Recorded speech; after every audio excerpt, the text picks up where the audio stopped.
ರಂಜಾನ್ ಹಬ್ಬ ಹಿನ್ನೆಲೆ ಮಾನ್ವಿಯಲ್ಲಿ ಶಾಂತಿ ಸಭೆ ನಡೆಸಿದ ಪಿಎಸ್ಐ ಸಣ್ಣ ಹಿರೇಶ. ಕಿಡಿಗೇಡಿತನ ಮಾಡಿದರೆ ಕ್ರಮ ಜರುಗಿಸುತ್ತೇವೆ, ಅಣ್ಣ ತಮ್ಮಂದಿರಾಗಿ ಬದುಕುವಂತೆ ಹಿರಿಯ ಮುಖಂಡರ ಸಲಹೆಯನ್ನು ಕೂಡ ನೀಡಿದ್ದಾರೆ.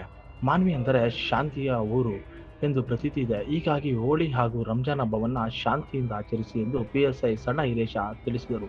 ಪಟ್ಟಣದ ಪೊಲೀಸ್ ಠಾಣೆಯಲ್ಲಿ ಮಂಗಳವಾರ ನಡೆದ ಹೋಳಿ ಹಾಗೂ ರಂಜಾನ್ ಹಬ್ಬದ ನಿಮಿತ್ತ ನಡೆದ ಶಾಂತಿಯ ಸಭೆಯನ್ನು ಉದ್ದೇಶಿಸಿ ಮಾತನಾಡಿ, ಯಾರೋ ಕಿಡಿಗೇಡಿಗಳು ಮಾಡುವ ಕೆಲಸಕ್ಕೆ ನಾವೆಲ್ಲರೂ ತಲೆ ತೆಗೆಸುವ ವಿಚಾರ ಇದ್ದು, ಇದಕ್ಕಾಗಿ ಸಮಾಜದ ಮುಖಂಡರು ತಮ್ಮ ಯುವಕರಿಗೆ ತಿಳಿ ಹೇಳುವ ಕೆಲಸ ಮಾಡಬೇಕು ಎಂದು ಸಲಹೆಯನ್ನು ಕೂಡ ನೀಡಿದ್ದಾರೆ.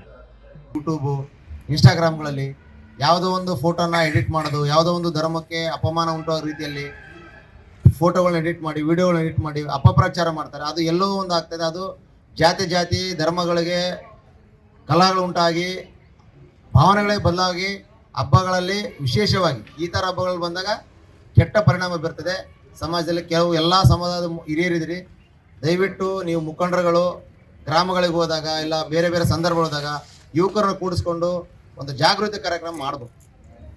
ನಿಮ್ಮ ಕಡೆ ಇಲ್ಲ ಸರ್ ನಮ್ಮ ಮಾತು ಕೇಳಲ್ಲ ಅಂತ ದಯವಿಟ್ಟು ನಮ್ಮನ್ನು ಕರೀರಿ, ನಾವು ಒಂದಿಷ್ಟು ನಮ್ಮ ರೀತಿಯಲ್ಲಿ ಹೇಳ್ತೀವಿ.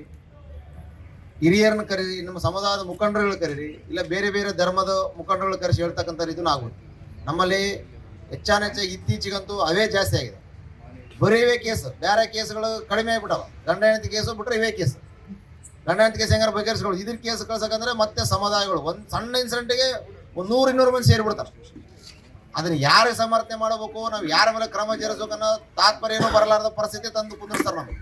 ಸೊ ದಯವಿಟ್ಟು ಈ ವಿಶೇಷವಾಗಿ ಈ ಒಂದು ಹೋಳಿ ಹಬ್ಬ ಶುಕ್ರವಾರ ಬಂದಿದೆ. ಅವತ್ತು ಸಾಕಷ್ಟು ಜಾಗಗಳಲ್ಲಿ ಪ್ರೇಯರ್ ಮಾಡ್ತಿರ್ತಾರೆ.